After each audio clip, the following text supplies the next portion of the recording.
Hi guys, welcome back to IELTS with Juva. I got a band 9 in IELTS listening twice, and in this video I will give you 9 top tips that I use to get this score. Let's get started! By the way, if you want to boost your IELTS band score, check out my IELTS materials. Here you can find courses, sample answers, templates, and much more to boost your score.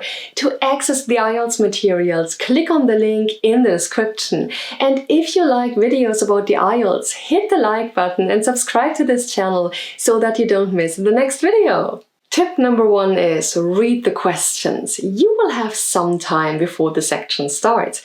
Use it to read the questions. This is really important because the IELTS listening test is packed with information.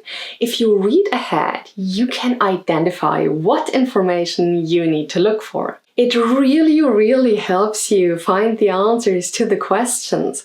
When I took my IELTS listening tests, this helped me so much because I always knew what I needed to listen for, so I didn't miss any information. Let's check out tip number 2. Answers are not evenly spaced. In some passages, you may find the answers coming one right after another, whereas you might have to wait a long time between others. Be prepared for this change of pace, because it can make some students panic. To make sure you are following the test correctly, pay attention to linking words. The topic sentences often explain what you will hear in the following paragraph, such as "Next, I want to discuss." Other linking words like moving on show the topic is changing too. If you hear it, you know that the next question might be coming up. If you're answering a question like filling in an outline, you can easily follow along and tell when the next blank is about to be answered. Tip number 3 is keep listening. After you have answered a question, keep paying attention because sometimes a point is changed. This trick is especially prominent in the conversations. Let me give you an example.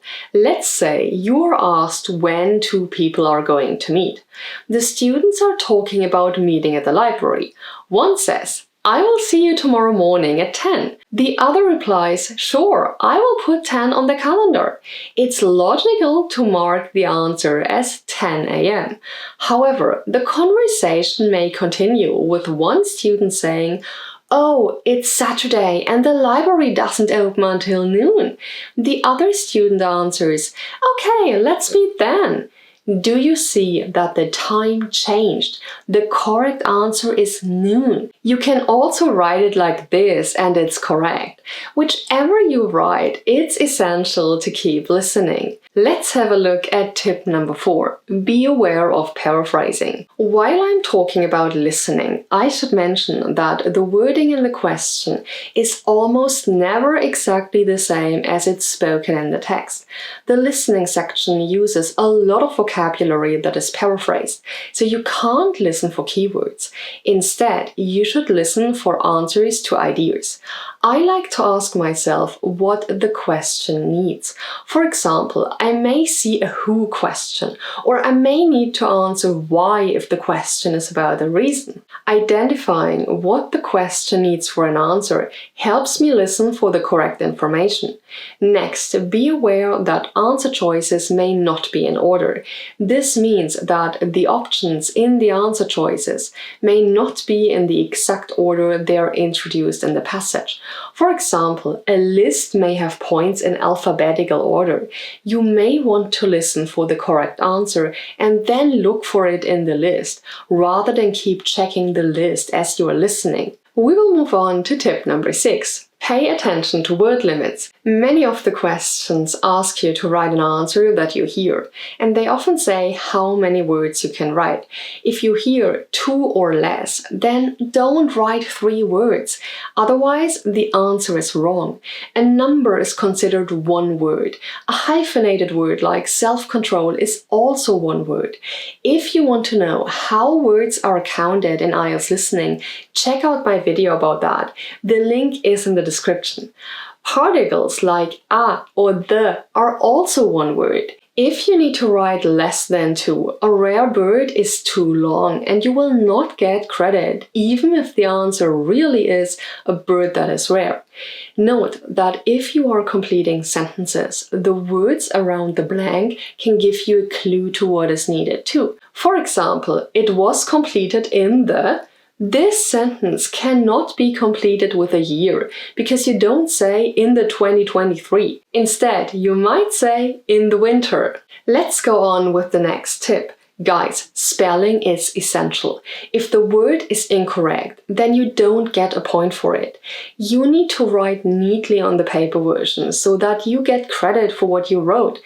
Consider writing in all capital letters for clarity. The other advantage of capitals is that you don't have to worry if a word needs to be capitalized or not.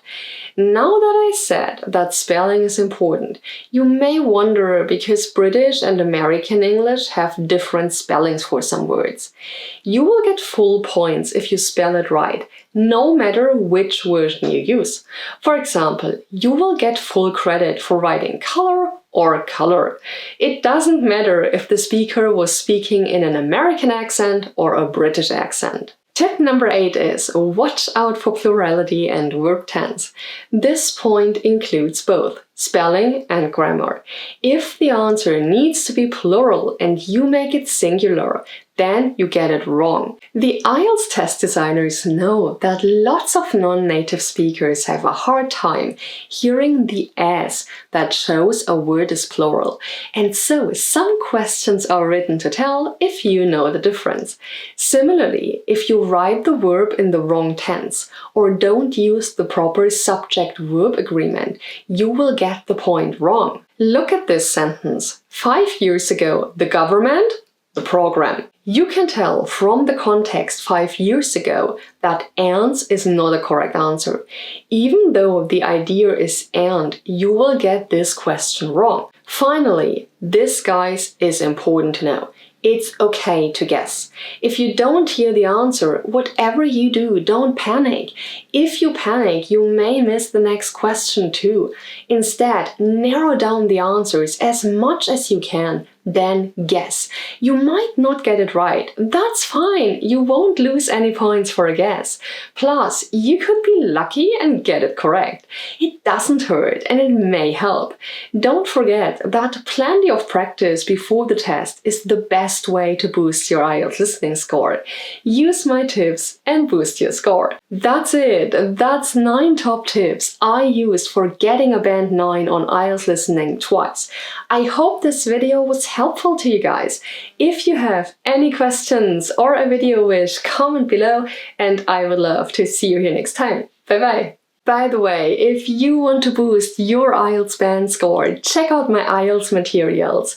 Here you can find courses, sample answers, templates, and much more to boost your score.